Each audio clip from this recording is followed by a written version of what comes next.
नमस्कार, मैं सबा खान। आप देख रहे हैं हेडलाइंस बुंदेलखंड में। आपका स्वागत है।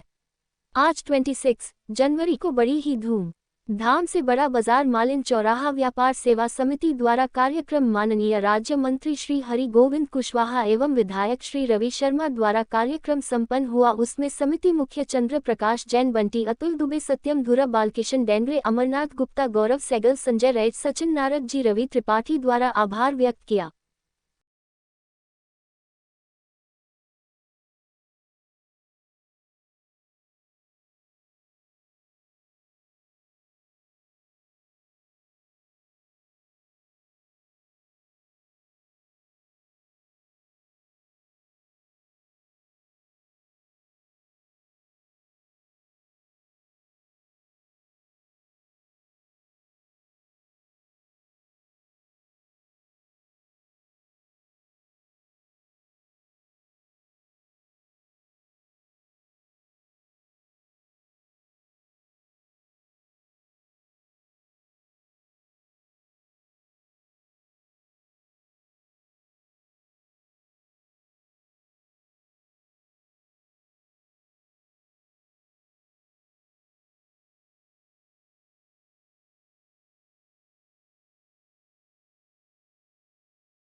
शीर्षा पुरुषाः सहस्राक्ष सहस्रपात्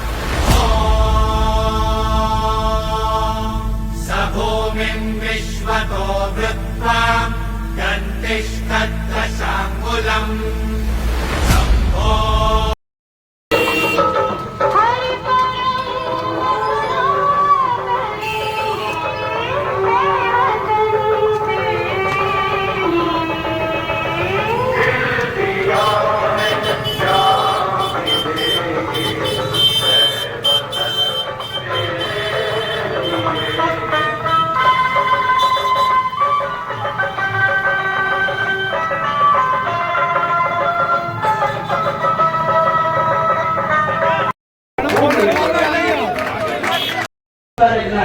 उसके बाद महासंघ के अध्यक्ष की लाइन है, उसकी कप्तान तो लंबी है, लेकिन 4 लाइनें सुनाई देती है उसकी, जिसका हमें आज 26 जनवरी 1924 को प्रण लेना है।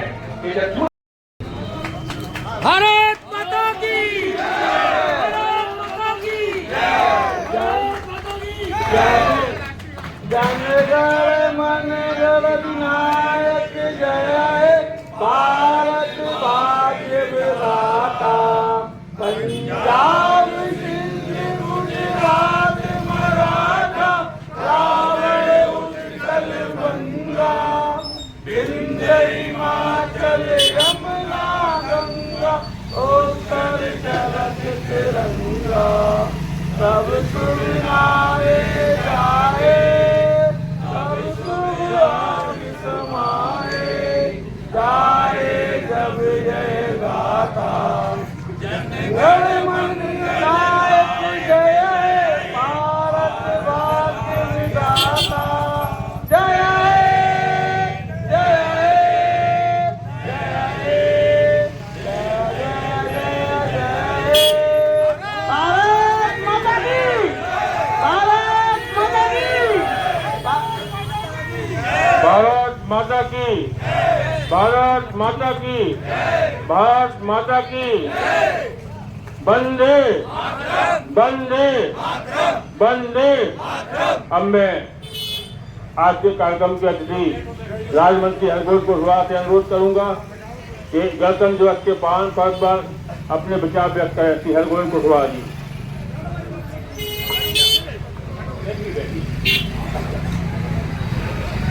उपस्थित परम आदरणीय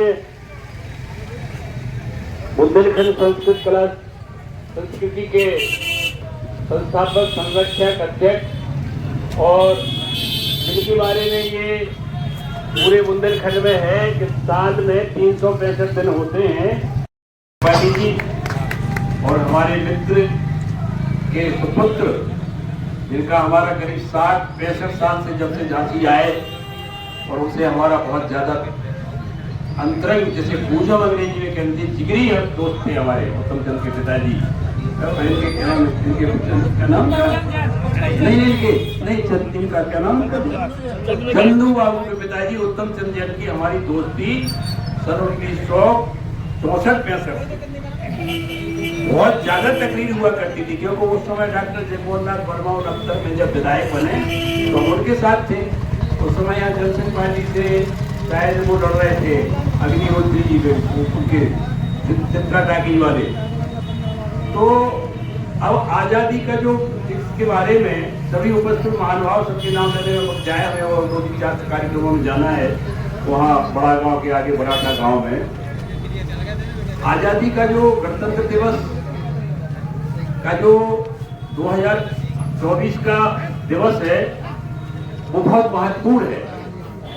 इसलिए महत्वपूर्ण है कि हमें ये कहने में कोई गुरेज नहीं है कि अपनी कुर्सी पाने के खातिर तत्कालीन प्रधानमंत्री जी ने भारत की अस्मिता का कोई ध्यान नहीं रखा, और उन्होंने जो संविधान में आज 26 जनवरी 1924 है और 26 जनवरी 1950 को करीब 75वीं वर्षगांठ है, भगवान राम की तस्वीर संविधान की मूर्ति पर बनी, उस पर बदले किए।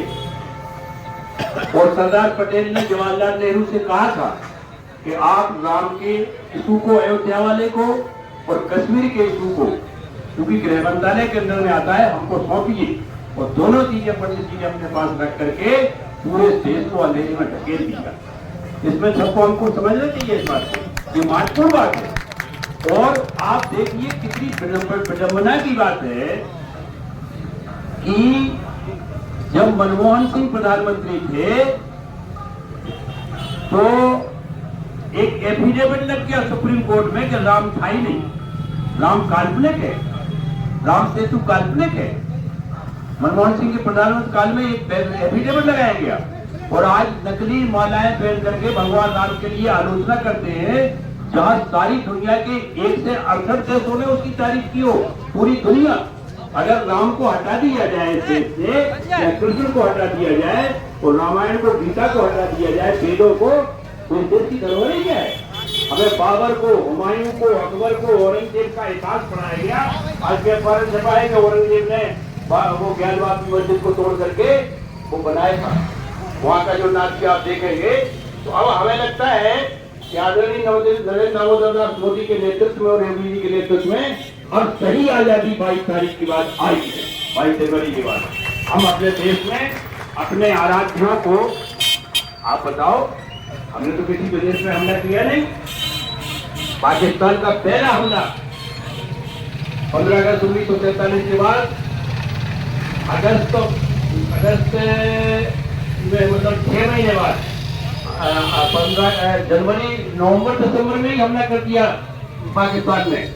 तो पंडित जवाहरलाल नेहरू ने वहाँ बिजली कटवा दी और 50,000 सैनिक मारे गए थे। कश्मीर को इतना ज्यादा मुस्लिम तुष्टीकरण था उनका। और अब तो इतिहास में आ गया कि मोतीलाल नेहरू के पिता जो हीरालाल नेहरू थे, उनके पिता का नाम था गयासुद्दीन, वो मुसलमानों की औलाद थे, उन्हीं के लिए जिए। अगर सरदार पटेल नहीं होते तो सोमनाथ का मंदिर नहीं बनता, और उस समय अयोध्या का बन जाता। बताओ, आपको मालूम है? आपको जान के ताज्जुब होगा, मैं आपकी जानकारी के लिए बता दूं कि जिस दिन मीर बाकी ने मस्जिद तोड़ी, मस्जिद बनाई, वहां मंदिर तोड़ करके 1,75,000 लोगों का कत्ल हुआ था। अभी छापा पाएंगे। और उसके बाद लगातार मुलायम सिंह यादव के टाइम में जब गोली चली 1990 में, तो करीब 5,75,000 आदमी कबलित हुए। हिंदू लोग कितने सहिष्णु हैं? दुनिया के किसी देश में अगर हमले होते हैं तो वहां लोग बदला लेते हैं, और हम लोगों से कहा गया हम अपने देश में रह करके बेगाने हो गए। हमने देखा, मुझे कहने में कोई गुरेज नहीं, मैं किसी को डरता हूँ कि जब मुलायम सिंह का शासन हुआ करता तो हम उनके पार्षद हुआ करते थे, तो अगर हमारा कलेक्टर एसपी ईदगाह में 5 मिनट लेट पहुंचा तो उसको गाली दिया करते थे उनके नेता का। ये देखा मैंने अपनी आंख से। और हमारी होली हो, दिवाली हो, दशहरा हो, रामनवमी हो, तो लाइट आने की नहीं आ रही, बिजली आने की नहीं आ रही, कोई कुछ तैयारी है कि नहीं है? अब इस देश की जो प्रगति है, हम दुनिया की 5वीं अर्थव्यवस्था बन गए हैं। विश्व बैंक के अध्यक्ष कहते हैं कि आगामी आने वाले दिनों में हम दुनिया की तीसरी अर्थव्यवस्था बनेंगे। और हम तो किसान हैं, किसानों से व्यापार चलता है। अगर खेत अच्छा नहीं होगा तो फिर खरीदार कहाँ से आएगा? तो कहा करते थे चौधरी सिंह के, खेत अच्छा होगा तो खलियान अच्छा होगा, खलियान अच्छा होगा तो घर अच्छा होगा, घर अच्छा होगा तो गांव अच्छा होगा, गांव अच्छा होगा तो जिला अच्छा होगा, जिला अच्छा होगा तो प्रदेश अच्छा होगा, प्रदेश अच्छा होगा तो देश होगा। तो इसलिए किसान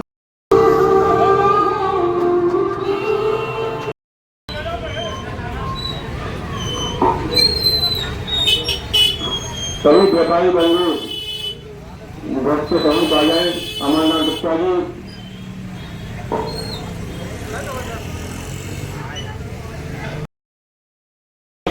समाज सेवी, हमारे संरक्षक बालकृष्ण जंगवे जी का माल्यार्पण का स्वागत करें।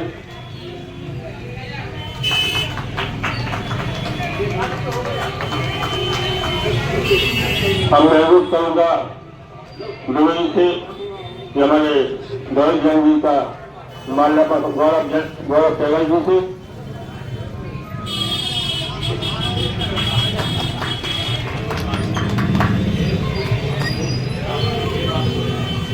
और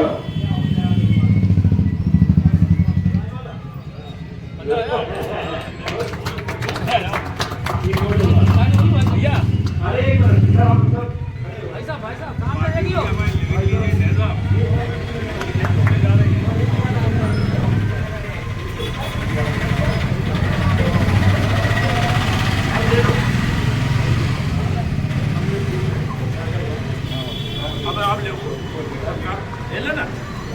बाजार व्यापार सेवा समिति आप सभी का हार्दिक स्वागत करती है।